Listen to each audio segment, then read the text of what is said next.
俺たちはこの国の未来を、いや、中華全土の未来を託された王と剣だ。せい、二人で中華を目指そうぜ。へい。ああ。Si je vous dis manga en série longue, vous pensez tout de suite à One Piece, à Naruto, à Bleach, Jojo ou encore Détective Conan. Pourtant, si je vous disais qu'il existait un manga long de 72 tomes dont personne ne parle assez, plus vendu que My Hero Academia, que Hunter x Hunter ou encore Full Metal Alchemist et Fairy Tail, il y en a un qui n'a pas fini de nous surprendre. Je veux bien évidemment parler de Kingdom.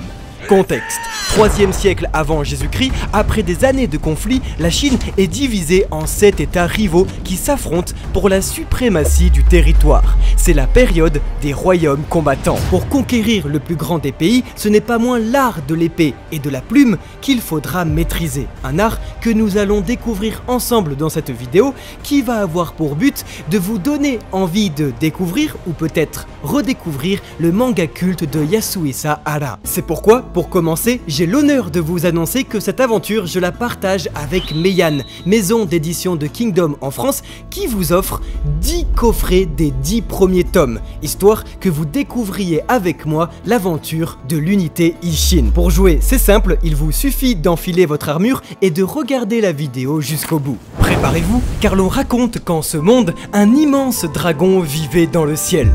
Envie, douleur, bonheur, désespoir et peur. Ce serpent sinueux dévorait tout, et de son corps brillant s'échappait une substance qui s'abattait sur la terre des hommes. Un dragon rouge de sang, un dragon insatiable, un dragon nommé Guerre.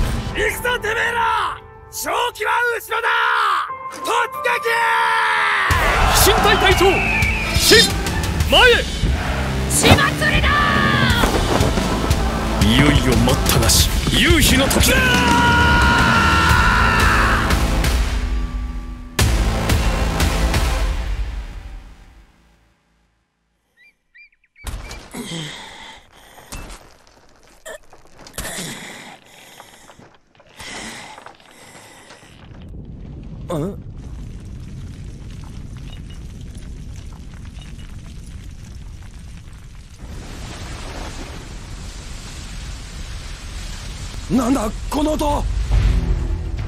Il y a 2,8 millions d'années, lorsque pour la toute première fois de son histoire le genre humain s'est dressé sur ses deux pattes arrière, il dut apprendre à se battre. Se battre contre d'autres espèces, contre la nature, mais également contre lui-même. Se battre pour défendre sa famille, sa nourriture et son feu. Avec l'apparition de la sédentarisation, de l'agriculture et de l'élevage, les troupeaux et les moissons devinrent des richesses à protéger comme à dérober. Ainsi, l'être humain commença une professionnalisation de la violence, avec la création de batailles rangées, des rôles pour chacun définis et une hiérarchisation dans les rangs. Certains donnaient des ordres et d'autres les exécutaient. C'est le début de la guerre. La guerre comme fascination, la guerre comme rédemption, la guerre comme récompense. En tout temps et en tout lieu, l'homme a reconnu son talent pour la destruction et la conquête. Mais aucune nation dans l'histoire ne l'aura aussi bien prouvé que la Chine, pays déchiré en 7 par des conflits opposant des centaines de milliers de soldats. C'est donc dans ce contexte géopolitique instable que va naître un rêve. Celui de rentrer dans la légende, d'être reconnu par le ciel, d'écrire l'histoire par l'épée et de pourfendre son ennemi par la plume. En d'autres termes, créer l'impossible, l'unification de la Chine. Cependant, dans un monde en guerre, il est impossible pour une seule personne de maintenir la loi et de contrôler les hommes. Il peut se battre comme un lion au front, cela ne suffira pas pour diriger une nation. Et il peut écrire l'histoire dans son palais, cela ne suffira pas à le protéger. En d'autres termes, celui qui est capable de détruire un pays ne serait pas capable d'en créer un. L'unification de la Chine est donc un rêve qui trouve son originalité dans le fait qu'il n'est réalisable qu'à deux, offrant au récit de Kingdom un duo de protagonistes principaux, le roi et son général, la plume et son épée. Seulement, n'oubliez jamais, toute lame brandie est vouée à s'abattre. Ainsi, l'espoir de voir un jour un pays unifié ne peut se faire que par la force. La guerre engendre la tristesse qui engendre la colère. La colère engendre la haine qui engendre la vengeance qui engendre la guerre. C'est dans cette impasse que nous laisse Kingdom. Comment construire avec ce qui est censé détruire? Le roi est un boucher et il en a conscience. Paradoxalement, c'est pour créer qu'il est obligé de tuer. Mais après tout, il le sait mieux que quiconque. Toute naissance se fait dans la souffrance. Et alors, pour réaliser son projet, il aura besoin d'une épée. Une lame prête à encaisser la rage des soldats et la douleur du peuple, car elle, contrairement à sa sœur confinée dans un château, voit tout. La mort, la peur, le sang, la sueur, mais également le feu. Pour qui et pourquoi combattre? Quelle flamme anime le cœur d'un soldat sur le champ de bataille? La gloire, la colère, la peur, la loyauté ou peut-être la haine? Si certains tirent leur force de leur extrême individualisme, d'autres tireront la leur de tous ceux qui ont un jour croisé leur chemin, alliés comme ennemis. Ainsi, l'essence même de l'épée, c'est celui qui la manie, celui qui la brandit non pas pour lui, mais pour les autres. Celui qui porte le flambeau de tous ceux tombés au combat pour un rêve impossible. Car le plus grand des généraux est celui qui voit le feu, celui qui comprend tout le monde et qui donne une raison à tous ses sacrifices. Car comment prouver sinon que l'on ne meurt pas en vain? Plus que le personnage principal du récit, l'épée, comme témoin, nous permettra d'observer les champs de bataille avant même de les comprendre. Elle n'aura pas la prétention de changer la guerre, mais de nous la raconter. Et c'est grâce à cette épée, brandie contre le reste de la Chine, que nous observerons des légendes en action. Oh, 俺よりでかい男を久々に見た。揃われてるようですね。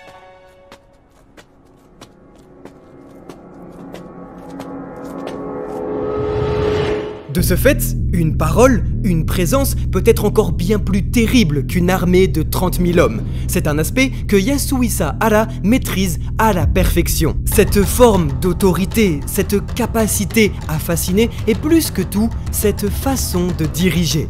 En d'autres termes, le charisme, présenté ici sous la forme des généraux. Des figures historiques mythifiées sur le fond comme sur la forme pour en faire de véritables héros, des légendes vivantes.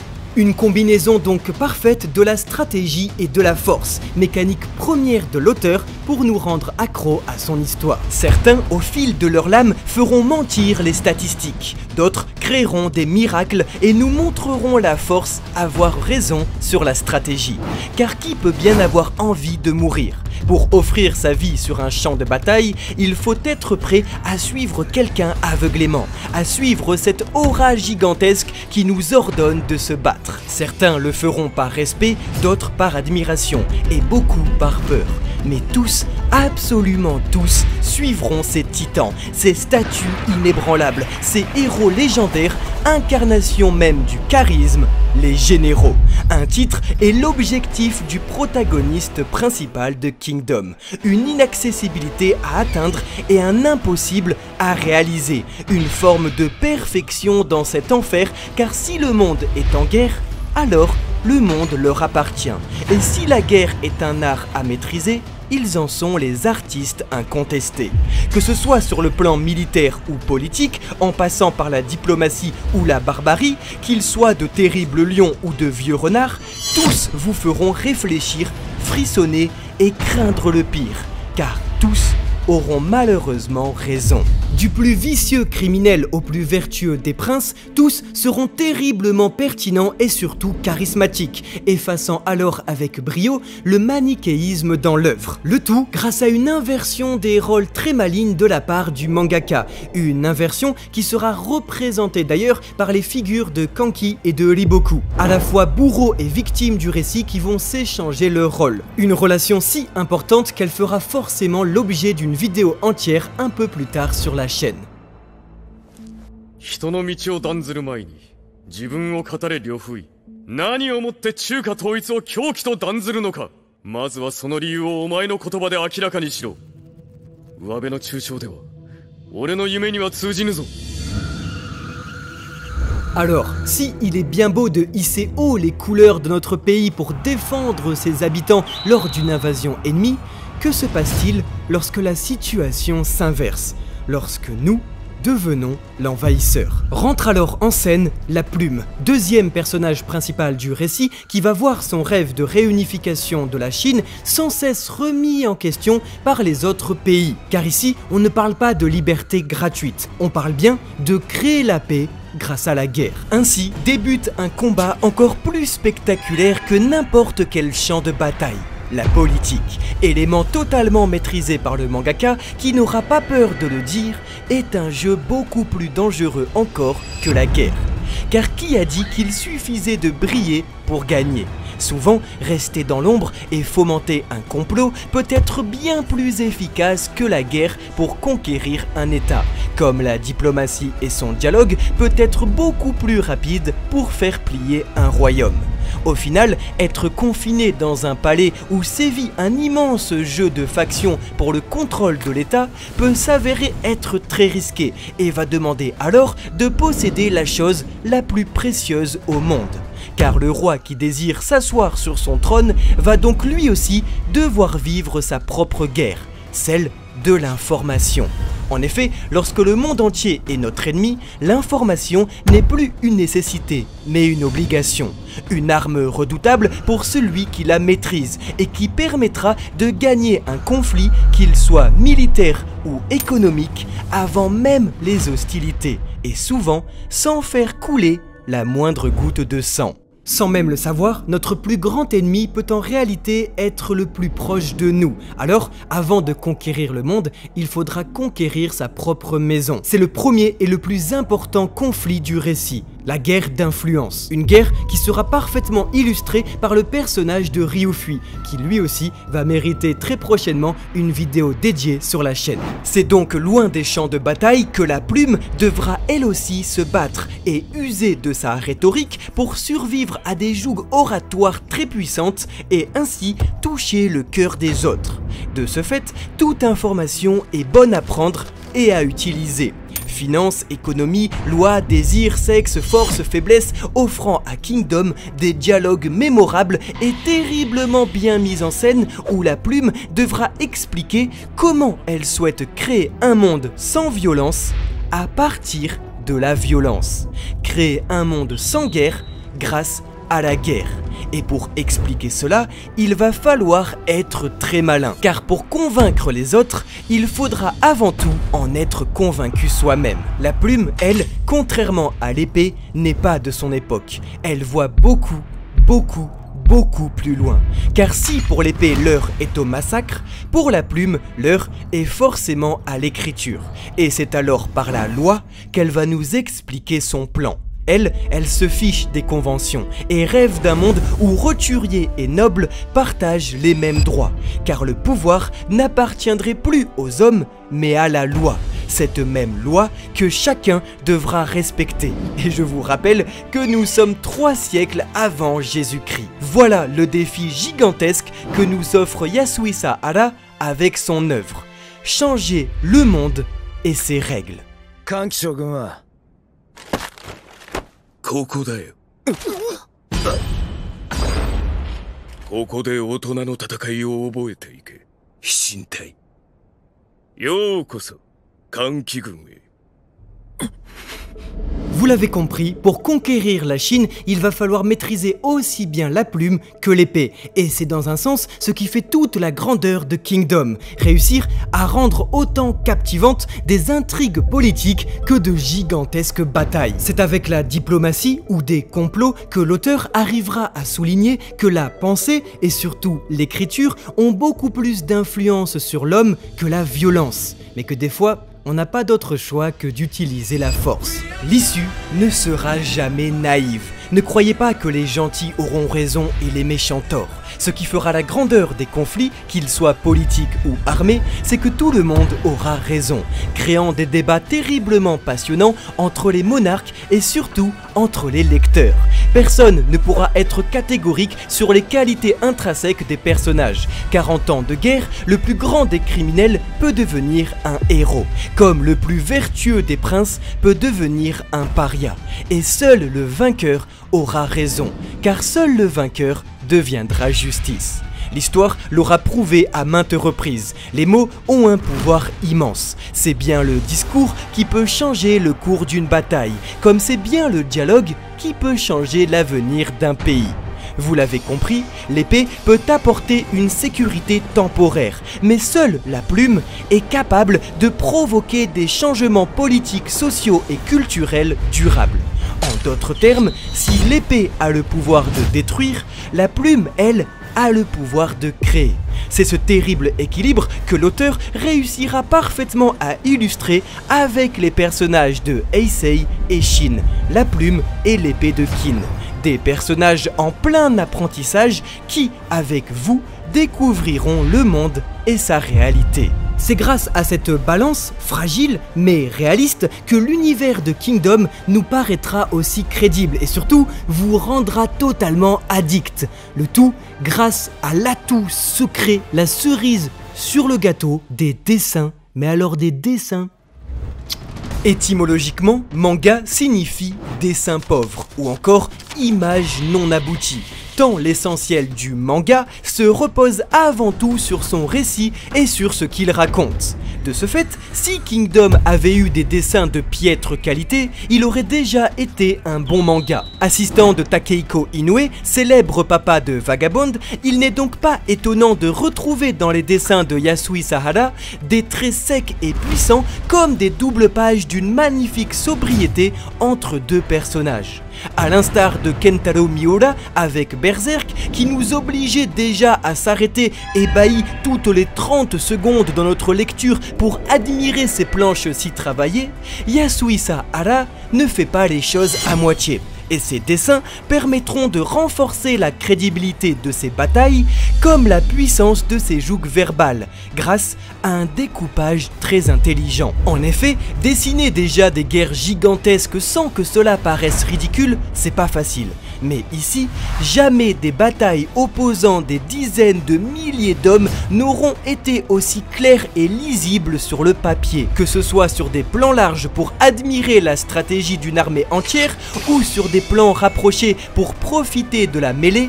Tout est parfaitement lisible, ce qui permet de comprendre et de profiter pleinement de l'action très cinématographique. Étant un immense fan de l'adaptation cinématographique du Seigneur des Anneaux par Peter Jackson, j'aurais jamais, mais alors jamais pensé retrouver la charge de Rohirrim dans chaque bataille de Kingdom, la prise du gouffre de Helm dans chaque état de siège de ville de Kingdom. C'est une dinguerie, et il en va de même pour Game of Thrones. Si vous aussi comme moi vous êtes fan de complots sur long terme et d'intrigues politiques, Kingdom, à ce niveau-là, n'a absolument pas à rougir. Et je le pense vraiment, une démesure assumée qui fait du bien à la fois sur le plan militaire que sur le plan politique.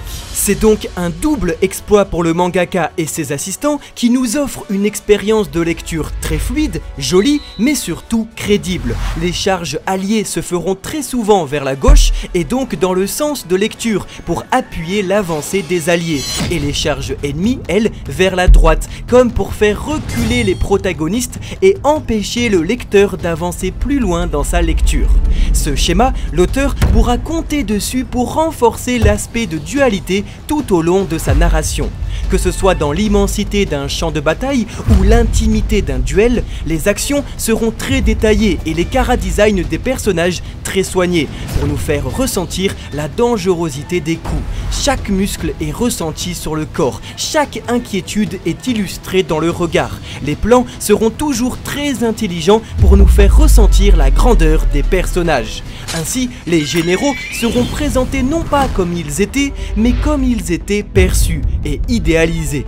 Des géants de 3 mètres de haut, figures héroïques, des demi-dieux parmi les hommes. Lors de double page, la fin sera souvent utilisée pour créer un cliffhanger, et l'auteur ne s'en privera pas en utilisant son meilleur atout, les chevaux. De toutes les cases que vous voyez ici, toutes, je dis bien toutes, sont différentes et toutes arrivent en fin de page, permettant au sabot de créer la parfaite amorce à quelque chose de grand, à l'arrivée de la cavalerie. C'est très souvent utilisé et ça marche à chaque fois, tout simplement car les sabots seront à la hauteur du cheval. Par là j'entends que toutes les promesses installées par l'auteur finiront par être tenues. On connaît tous cette frustration. Je m'explique. On est en pleine action, dans la mêlée, les deux armées sont en train de se foutre sur la gueule quand tout d'un coup, les deux généraux ennemis se regardent, s'élancent et vont s'affronter. Quand tout d'un coup, changement d'intrigue. Pendant ce temps-là, à la capitale... Non! C'était sans connaître Kingdom, où littéralement des gens qui se regardent dans le blanc des yeux pendant des heures, c'est aussi puissant qu'une charge de cavalerie. Et je plaisante pas. Un équilibre si maîtrisé qu'il offre une expérience de lecture inédite, car longue. Oui, la guerre, c'est long, parce qu'il est impossible de remporter des batailles ou de réussir un siège en une journée. La longueur imposante de Kingdom pourra, dans un premier temps, freiner les lecteurs les plus réticents avant de devenir sa plus grande force. En effet, c'est en prenant son temps que l'auteur pourra donc développer ses personnages et ses intrigues dans un registre réaliste, celui de la poussière, du sang et de la sueur sur plusieurs jours et nuits de bataille. Celui également de l'épuisement, de la fatigue et de la perte de morale dans une guerre qui s'éternise à la fois sur le front comme chez l'état-major. Ainsi, Kingdom, que ce soit sur le fond comme sur la forme, est un manga complet qui va vous demander au départ un certain investissement. C'est pourquoi j'ai la joie de vous annoncer que je vous offre la possibilité de gagner plusieurs coffrets de Kingdom en partenariat avec Meian, la maison d'édition de Kingdom. Pour participer, c'est simple, il suffit de nous follow sur Twitter et de suivre les règles du concours. Les gagnants seront tirés au sort et annoncés dans les prochaines vidéos qui seront des analyses d'arcs. Et le mieux, c'est que à chaque arc de Kingdom, il y aura, vous l'avez compris, des coffrets à gagner pour découvrir ou redécouvrir le manga avec moi. C'était pour moi quelque chose de très important de pouvoir aussi vous offrir la possibilité de lire. J'ai proposé ça à Meian et ils m'ont tout de suite suivi, alors merci beaucoup à eux. Si vous voulez alors découvrir Kingdom avec moi, n'hésitez pas à nous suivre sur la chaîne, à vous abonner et à activer la notification car plusieurs analyses d'arc sont à venir. Je vais tout décortiquer pour tenter de vous offrir la meilleure expérience de Kingdom possible. Comme ça, vous aussi, et je l'espère, ferez partie de l'aventure. Aux côtés de l'épée, comme témoin, vous pourrez vous battre pour les autres. Et aux côtés de la plume, pourquoi pas écrire l'histoire.